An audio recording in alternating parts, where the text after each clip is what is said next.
Now it's 6 o'clock. A vision for a safer Lloyd district. Portland Police launch a new partnership with the community to take back Holiday Park. Those that might create criminal elements will leave because they know you're beginning to own this space. The question now is whether this plan will actually help lower the high crime rate in that neighborhood. Plus, they've been a part of the National Hockey League for more than 50 seasons. But for the first time ever, the St. Louis Blues are Stanley Cup champions after beating the Bruins last night in Boston. Also this morning, advocating for dads to take on a bigger role in raising their kids. Ashley sits down with the founder of Seahorses PDX in a new edition of Dad Bosses.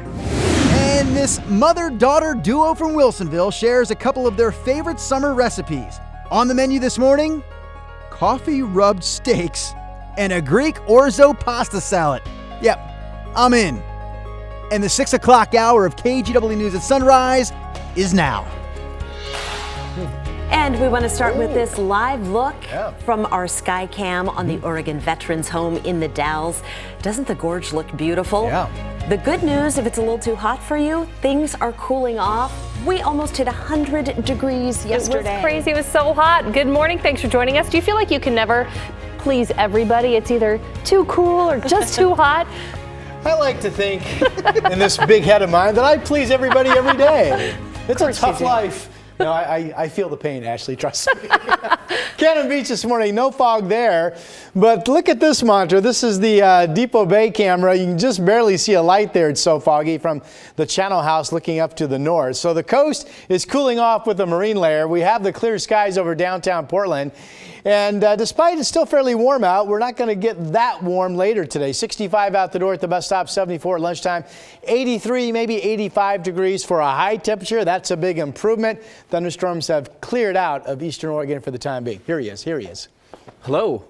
Thanks, Farad. All right, let's take it over on the east side right now. Banfield still have this little fender bender on eastbound I-84. This is out near 60th Avenue. Left lane still blocked with that. For the commutes right now, bring your welder's mask. Check out that bright sunshine on I-84. That's headed east. Of course, the westbound drive tightening up, and the I-5 commute from Clark County, by far the slowest of our morning drives right now. You can see we are plugged up from SR 14 back past Mill Plain. We'll look at those drive times coming up in just a few minutes, guys. Chris, thank you. We're learning more about this deadly shooting overnight at Broughton Beach on Marine Drive. It's between the airport and the Columbia River. So last night, about 36 officers responded. Investigators say a big group of people gathered at the beach around 9 last night when a couple of them got into a fight. Someone fired a gun and hit a man. He died at the scene.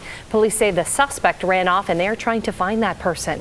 If you know anything at all or have video connected to this shooting, call police. A Portland family is asking investigators to take a closer look at their son's death. The medical examiner says he died by suicide. But as KGW's Laurel Porter shows us, the family believes he was murdered. He was laughing, but he was like cracking up. It's Crystal Gully's favorite picture with her brother, Otis. And I'm like, I don't want to wear a dress. Childhood memories do little to soothe the pain her family's feeling now since Otis is gone. Nobody should have to go through this. Nobody.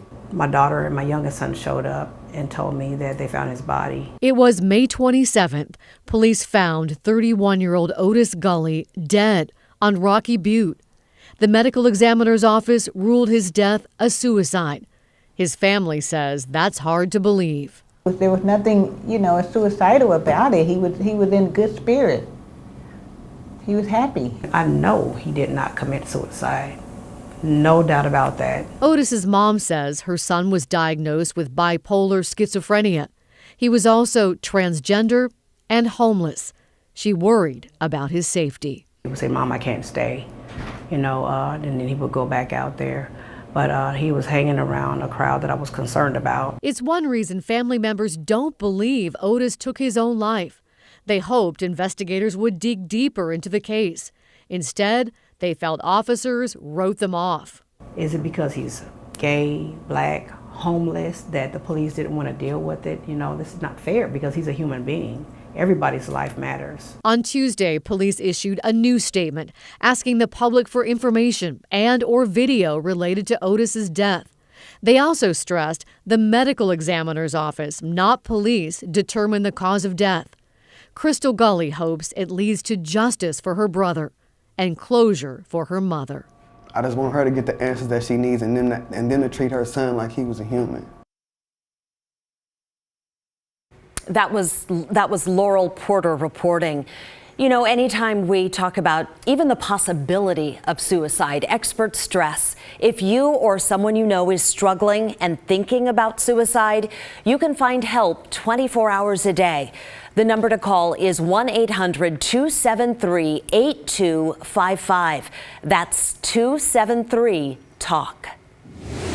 Holiday Park near the Lloyd Center is notorious for crime, but Portland police are launching a new effort to make that area safer. Last year alone, officers were called to the Lloyd District more than 2,000 times. Now police are partnering with community groups to take back that park. They want churches and youth organizations to hold activities there all summer long, like cleanups and summer school activities. All the sort of things that create an environment that's far more positive, and those people that are interested in being there just for the purpose of causing problems will hopefully not be there anymore, or more importantly, we can find a positive connection for them. The Portland Police Strategic Services Division will analyze this partnership at the end of the summer to see if it actually makes that area safer. We go now to the Selwood neighborhood, where crews are working to repair this hole that opened up in the northbound lanes of Milwaukee Avenue. It's a big hole, and it's right in front of Reedway Street. PBOT tells us a sewer main broke, but yesterday's high temperatures may have heated the road up enough to make it cave. If this is part of your commute, Reedway is closed in this spot, but you can still get around the hole on Milwaukee. Well, Portland's splash pads are now open for the summer. Unfortunately, some parents are worrying that a new splash pad may be dangerous. Portland Parks and Rec says it's gotten complaints about the Fernhill splash pad in Northeast Portland. One grandparent posted online she saw several children fall and get hurt. Parks crews plan to check it out today. They say the Fernhill splash pad was just installed last year, and they want to make sure it's safe. By the way, this is one of 20 that is now open around the city. Now to national headlines in your morning rush, and while you were sleeping, violence erupted in the streets of Memphis after a deadly officer-involved shooting. Protests started after several U.S. Marshals shot and killed a man wanted on multiple warrants. At least 25 officers were injured as crowds, angry over the shooting, threw bottles and rocks at them. Police vehicles were also vandalized. Most of those injuries are minor. In the Dominican Republic, a paid plot to kill Boston Red Sox slugger David Ortiz has been uncovered. 5 suspects are under arrest in connection to the shooting. They're looking for a 6th man. Investigators say they were paid almost $8,000 to kill Ortiz, who's now recovering from surgery in Boston. We don't know who ordered the hit or why. Tonight, the Raptors will be in Oakland to try and win their first ever NBA title. Toronto leads the series with Golden State 3-2. The Warriors need to win tonight to force a Game 7. And they'll have to do it all without star forward Kevin Durant, who just underwent surgery for a ruptured Achilles. And the St. Louis Blues are celebrating their first Stanley Cup win in franchise history. They took a 4-1 victory in Game 7 of the finals.